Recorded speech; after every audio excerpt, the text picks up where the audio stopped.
सभी को नमस्कार। आज हम बात करेंगे अष्टकूट मिलान की और यह समझेंगे या देखेंगे कि अष्टकूट मिलान से शादी करना कहाँ तक सही है। हमारे समाज में अष्टकूट मिलान से शादी करना काफ़ी प्रचलित है। हम 36 पॉइंट्स को देखते हैं और 36 में से 20-22 गुण मिलने पर शादी कर दी जाती है। परंतु यदि सिर्फ अष्टकूट मिलान से शादी करना उचित होता तो हमें 10 कूट मिलान की आवश्यकता नहीं होती, हमें प्लैनेट्स की स्थितियों को देखने की आवश्यकता नहीं होती, हमें केंद्र हाउस को देखने की आवश्यकता नहीं होती, हमें प्लैनेट्स की युतियों को देखने की आवश्यकता नहीं होती। और सिर्फ अष्टकूट मिलान से यदि हम शादी कर रहे हैं और किसी जातक के अगर 28 पॉइंट भी मिलते हैं परंतु यदि नाड़ी दोष नहीं मिल रहा है तो वह शादी आगे चलकर डाइवोर्स तक की स्थिति में पहुंच जाएगी, या पार्टनर के दुर्घटना में मृत्यु हो जाएगी या दोनों पार्टनर के दुर्घटना में मृत्यु हो जाएगी। क्योंकि नाड़ी 3 तरह की होती है, आदि नाड़ी, मध्य नाड़ी और अंत्य नाड़ी। अगर हम आदि नाड़ी की बात करें और दोनों जातक जातिका का आदि नाड़ी हो तो ऐसा देखा गया है कि प्रायः इन लोगों में आगे चलकर आपस में एक दूसरे के प्रति इंटरेस्ट खत्म हो जाता है।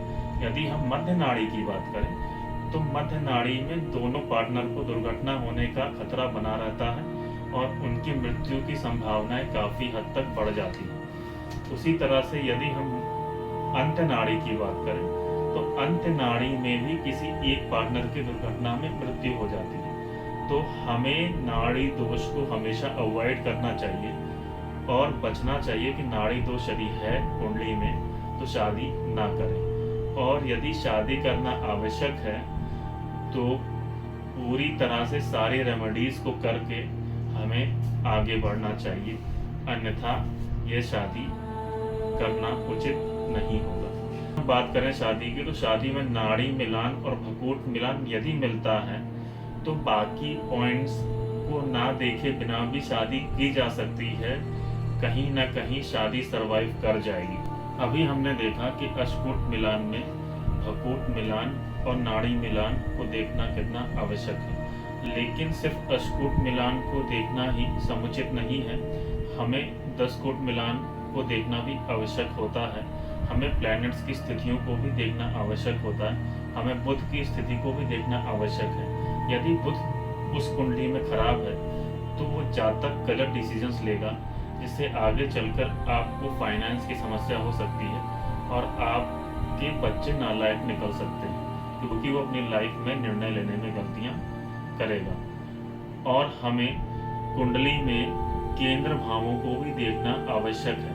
यदि केंद्र भाव में सभी मैलेफिक प्लैनेट बैठे हों तो ऐसे जातक को शादी में काफ़ी समस्याएं आती हैं और डाइवोर्स तक की स्थिति हो जाती है। और प्रायः यह भी देखा गया है कि ऐसे जातक की शादी काफ़ी देर से होती है। हमें यह भी देखना होगा कि यदि वो मेल है तो मेल में कहीं फीमेल कैरेक्टरिस्टिक तो ज़्यादा नहीं है, और यदि वो फीमेल है तो उसमें मेल कैरेक्टरिस्टिक तो ज़्यादा नहीं है, क्योंकि यही चीज़ें आगे चलकर एक्स्ट्रा मैरिटल अफेयर कराती हैं। हमें वीनस की स्थिति को भी देखना होगा, वीनस किस प्लैनेट के साथ युति में है हमें यह भी देखना होगा। मान लीजिए एक व्यक्ति की कुंडली में वीनस सैटर्न की युति है, वीनस सैटर्न की युति यह दिखाती है क्योंकि वीनस क्या है, रिलेशनशिप है और वाइफ है, और सैटर्न क्या है, दुख है। तो आपकी वाइफ ऐसी बातें बोलेगी कि आपको दुख हो, यानी वो हमेशा कुछ ना कुछ बोलती रहेगी। और यदि दूसरे जातक कुंडली में मार्स राहु की युति हो तो उसको गुस्सा बहुत आएगा। एक की कुंडली में वीनस सैटर्न की युति है, एक की कुंडली में मार्स राहु की युति है, तो एक बोलेगी दूसरा गुस्सा करेगा, तो इनके आपस में झगड़े बहुत होंगे। उसी तरह से यदि देखा जाए वीनस राहु की यदि हम बात करें, वीनस आपकी वाइफ है, वीनस आपका रिलेशनशिप है और राहु क्या है, एम्पलीफायर है, राहु एम्पलीफाई करता है। राहु फॉरेन लैंड है, राहु अनऑर्थोडॉक्स चीज़ें हैं जो परंपराओं को नहीं मानता है। तो वीनस राहु की युति जब भी होती है तो यदि आपका जातक फॉरेन लैंड का नहीं है और आपकी शादी परंपराओं के साथ हुई है, सेम लैंड में हुई है, तो आपको शादी में प्रॉब्लम होगा। वीनस राहु की युति में यह देखा गया है कि जो आपकी पार्टनर होगी वो काफी ग्रूम करके रहेगी। वीनस राहु युति में यह देखना आवश्यक है कि जो आपकी पार्टनर है वो कैसी लाइफ जीती है। यदि वो बहुत ग्रूम करके रहती है, बहुत ऑब्जर्व चीज़ों को करती है, तब तो वो शादी आपके लिए अच्छी है। उसको दुनियादारी का पता है, उसको सारी चीज़ों का पता है, तब तो वो आपके लिए अच्छा है। अन्यथा ये शादी में दिक्कत आएगी यदि आपकी पार्टनर सिंपल लिविंग होगी, उसमें ग्रूम करने की आदत नहीं होगी, वो आध्यात्मिक होगी, तो यही चीज़ें आगे चलकर प्रॉब्लम क्रिएट करेंगी। क्योंकि आप वीनस राहु की युति लेकर आए हो और आपको पार्टनर मिल गया वीनस केतु का। क्योंकि केतु क्या है, सिंपल है, केतु आध्यात्मिकता है, केतु दुनियादारी से मतलब नहीं रखता है। तो यदि आपकी कुंडली में वीनस राहु की युति है और पार्टनर आपको मिल गया वीनस केतु वाला, तो यही प्रॉब्लम आगे चलकर शादी में दिक्कत देती है।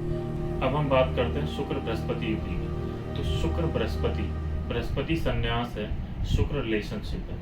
तो ऐसे जातक की यदि शादी हम शुक्र मंगल वाले के साथ कर दें, या शुक्र जिसका लियो राशि में बैठा हो उसके साथ कर दें, तो शुक्र लियो वाले और शुक्र मंगल वाले बेड प्लेजर चाहते हैं, लेकिन शुक्र बृहस्पति वाला हर बात में ज्ञान और संन्यास की बातें करेगा।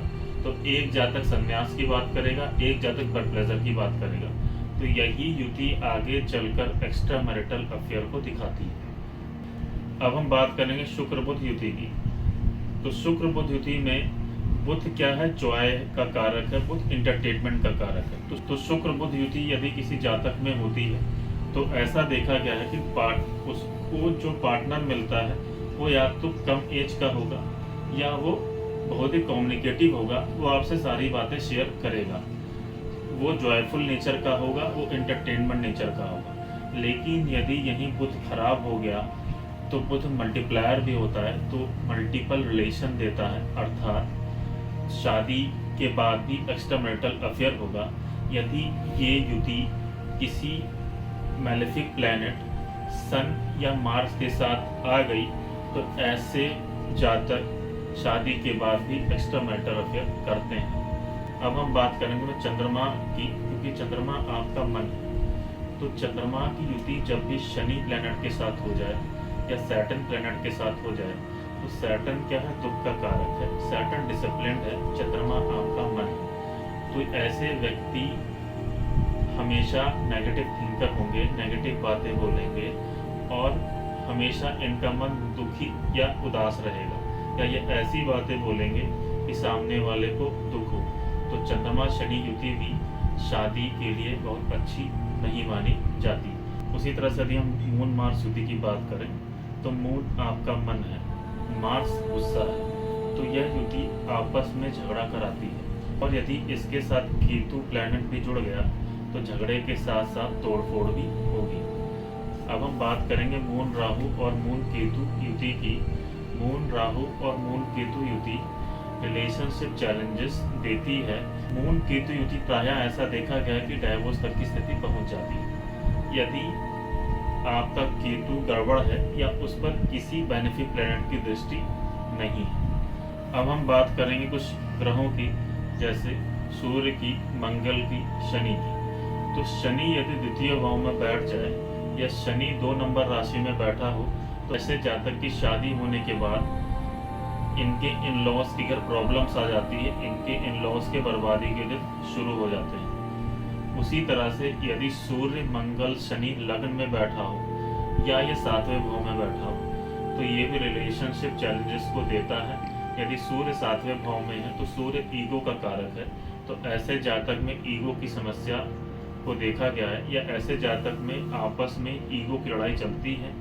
उसी तरह से यदि मार्स है तो उसी तरह से यदि मंगल है तो आपस में झगड़े होंगे, और यदि शनि है जो प्रथम भाव या सप्तम भाव में बैठा हो तो इनका धीरे धीरे आपस में इंटरेस्ट खत्म होने लगता है। तो आज हमने समझा कि अष्टकूट मिलान को शादी में देखना समुचित नहीं है।